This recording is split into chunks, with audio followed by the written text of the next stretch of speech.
Oke, selamat datang. Hari ini kita mau ngomongin salah satu stadion paling ikonik sekaligus paling canggih di dunia, Santiago Bernabeu.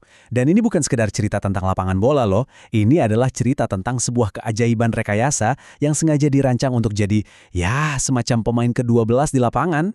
Kita langsung mulai dengan pertanyaan yang jujur aja kedengarannya agak aneh. Emangnya bisa sebuah atap stadion bantu tim menang pertandingan? Kayaknya mustahil ya. Tapi coba deh kita lihat satu kasus yang spesifik banget.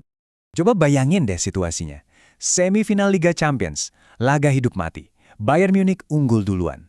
Waktu udah di ujung tanduk, tapi entah gimana caranya, Real Madrid bisa nyetak 2 gol di menit-menit akhir buat membalikan keadaan. Kemenangan super dramatis yang bawa mereka ke final. Nah, disinilah bagian menariknya. Sebelum pertandingan dimulai, Madrid ngelakuin sesuatu yang nggak biasa. Mereka minta izin khusus ke UEFA buat nutup atap stadion mereka. Padahal cuacanya cerah banget, nggak ada alasan cuaca sama sekali. Jadi ini jelas, ini adalah sebuah strategi. Dan kutipan dari pelatihnya, Carlo Ancelotti ini benar-benar ngejelasin semuanya. Dia sendiri ngakuin efeknya. Dengan atap tertutup, suara puluhan ribu supporter itu kayak terperangkap di dalam.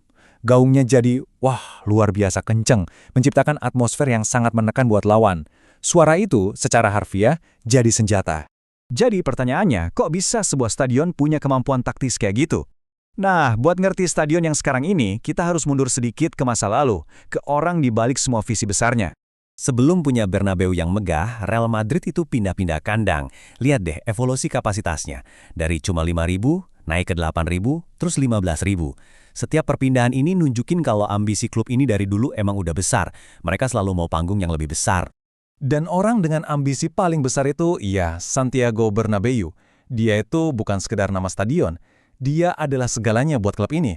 Pernah jadi pemain, manajer, direktor, dan yang paling penting, presiden visioner selama 35 tahun yang ngebentuk Real Madrid jadi seperti sekarang. Dan yang lebih gilanya lagi, visi dia itu jauh melampaui klubnya sendiri. Dialah yang pertama kali punya ide buat bikin kompetisi antar klub terbaik di Eropa. Ya, cikal bakalnya Liga Champions yang kita kenal sekarang. Dan dia tahu, turnamen sebesar itu butuh panggung yang sama megahnya. Maka, pada tahun 1947, stadion barunya pun diresmikan. Dibangun di atas fondasi stadion lama, awalnya namanya cuma Stadion Chamartín yang baru. Nah, baru deh, pada tahun 1955 namanya diubah secara resmi untuk menghormati sang presiden yang udah membangunnya. Tapi ceritanya nggak berhenti di situ. Stadion ini nggak pernah diam. Dia nggak pernah puas dengan kejayaannya di masa lalu. Bernabeu terus berevolusi biar tetap jadi arena kelas dunia. Tabel ini nunjukin betapa drastis perubahannya. Dari fasad beton yang fungsional, jadi selubung baja futuristik dengan layar LED raksasa. Dari yang atapnya kebuka, jadi struktur tertutup yang bisa ngatur suara.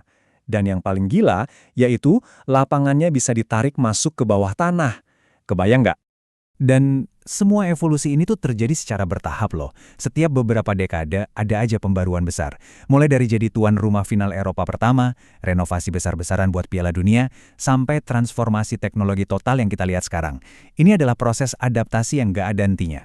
Oke, sekarang kita masuk ke bagian yang paling canggih, yang paling wow dari semua ini. Gimana ceritanya Bernabeu bisa jadi kayak Transformer, stadion yang bisa berubah wujud? Jadi, gini cara kerjanya yang luar biasa itu.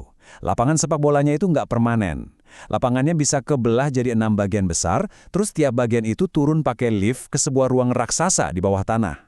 Di bawah sana, rumputnya dirawat pakai teknologi canggih, sementara di atasnya muncul lantai keras buat konser, pameran, atau bahkan lapangan American football. Terus, ngapain repot-repot bikin teknologi semahal dan serumit ini? Jawabannya, ya, uang. Ini adalah strategi bisnis yang super jenius. Ini bikin stadion bisa ngasilin pendapatan sepanjang tahun dari berbagai macam acara tanpa perlu ngerusak rumput sepak bolanya yang berharga. Ini mengubah stadion jadi pusat hiburan global. Jadi, ini adalah Bernabeu yang dulu kita kenal. Sebuah ikon arsitektur beton pada masanya. Tapi ya, fungsinya murni cuma buat satu hal, main bola. Dan inilah dia sekarang. Bukan lagi sekedar stadion, tapi sebuah mesin acara perkotaan yang fleksibel dan bisa diprogram. Sebuah bangunan hidup yang bisa berubah sesuai kebutuhan. Perbedaannya luar biasa. Nah, semua sejarah dan teknologi canggih ini akhirnya membawa kita kembali ke cerita di awal tadi. Karena pada akhirnya, semua ini membuat Bernabeu jadi lebih dari sekedar stadion. Keputusan buat nutup atap pas lawan Bayern Munich itu ternyata bukan cuma taktik sesaat.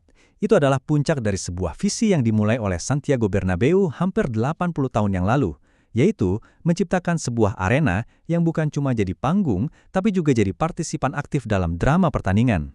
Dengan kapasitas yang sekarang bisa menampung hampir 85.000 penonton, benteng rekayasa ini memang dirancang untuk memberikan dampak maksimal. Setiap kursi, setiap sudut adalah bagian dari mesin atmosfer yang bisa mengubah jalannya pertandingan. Dan ini meninggalkan kita dengan satu pertanyaan besar untuk dipikirkan. Kalau sebuah stadion bisa direkayasa untuk menjadi pemain aktif yang ikut mempengaruhi hasil, di mana sebenarnya batas antara arsitektur dan olahraga? Dan apa artinya ini bagi masa depan arena olahraga di seluruh dunia? Itu sesuatu yang layak kita renungkan.